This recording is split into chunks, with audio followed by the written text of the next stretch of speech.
Bonjour, ici Samuel Parent. Aujourd'hui, on parle lexique du marketing numérique et on va adresser la question de la fraude par le clic de façon plus fondamentale.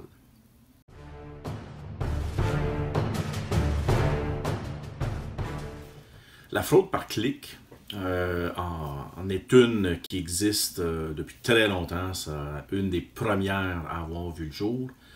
Et elle vient vraiment en trois grandes saveurs. La première est manuelle. C'est lorsqu'un éditeur et ses employés, ses amis font en sorte de cliquer de façon abusive, de façon à générer plus de fausses performances. Je vois ma pub, je clique dessus, voir qu'est-ce que ça donne. Oui, mais c'est pas un vrai clic, c'est un faux clic. Moi, j'achèterais rien de moi-même.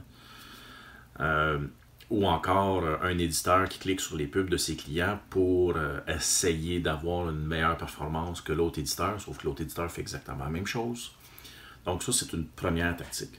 La deuxième tactique implique une autre stratégie qu'on a déjà discutée qui s'appelle les botnets.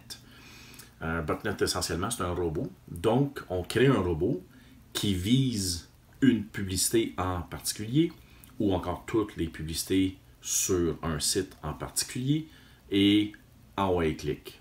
Alors, vu que c'est un robot, il n'est pas limité à OK, page, reload, clic, on recommence. Lui, dès que la page commence à se réafficher, puis oups, il y a l'impression d'une pub qui va s'apparaître, clic, puis on recommence. Clic, on recommence, clic, on recommence. Alors, ça va très vite. Et pas juste ça, c'est pas nécessairement limité à un robot. Tu peux en avoir une armée de robots. Alors, imagine les faux clics qu'on peut générer. De là, c'est sauté à hey, on peut faire ça sur les moteurs de recherche. Donc, jusqu'à peu près 2010, il y a eu énormément de cas de fraude sur les grands moteurs de recherche, Yahoo, Bing, Google et autres qui existaient dans le temps, mais qui ne sont plus avec nous aujourd'hui. Les robots allaient cliquer sur les publicités de nos concurrents. Alors là, ce n'est pas les grands moteurs de recherche qui, eux, investissaient là-dedans, ni pour aller générer des faux clics sur le moteur de recherche concurrent.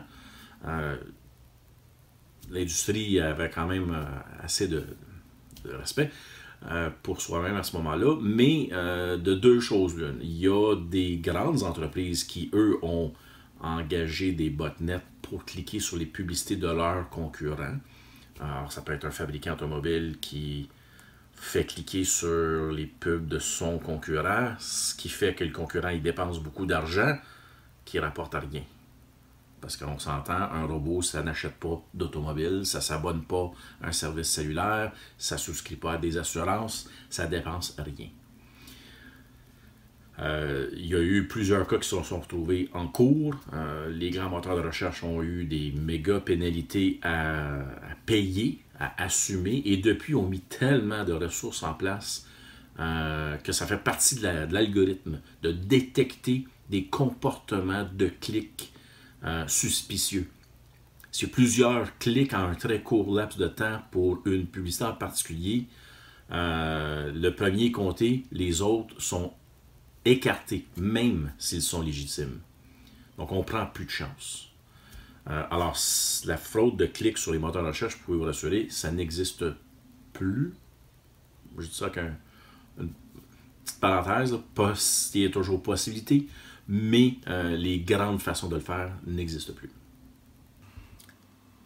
Alors voilà, j'espère que c'est plus clair comme concept. S'il y a d'autres terminologies, concepts ou mots du marketing numérique qui vous posent des défis ou qui ne sont pas hyper clairs, n'hésitez pas à les laisser dans les commentaires ici-bas.